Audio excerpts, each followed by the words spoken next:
Dr. Brittany here with Bloomington Wellness Center. Today we're going to talk a little bit about knee pain and what we as chiropractors can do to help.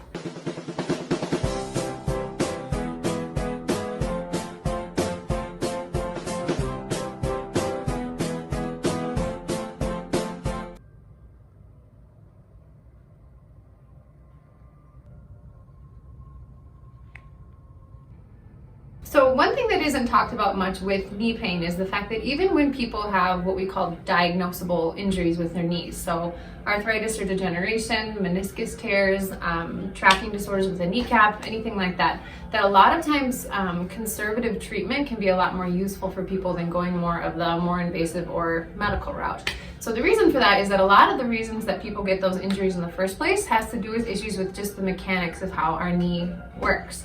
So the knee is actually a pretty simple joint. We've got two bones in the lower leg, one bone in the upper leg, and then what we call a plateau in the middle that has the cushions between those two bones. And then of course the kneecap that sits on top. So what happens oftentimes is the joint itself, depending on how the muscles around it are working, if one muscle is working too hard, if the alignment of the hip and the knee or the ankle or the arch is off, or if other muscles aren't working hard enough, what happens is that that joint can get rotated wrong. The kneecap can lose its natural smooth motion when we bend and straighten our legs, or a whole host of other things can go wrong with the knee. So a lot of times if we can just look at the mechanics of the knee and we can evaluate how the ankle, the arch, the knee, and the hip are all working in unison, a lot of times we can take care of a lot of those symptoms that people are having just by taking care of the mechanics of the knee.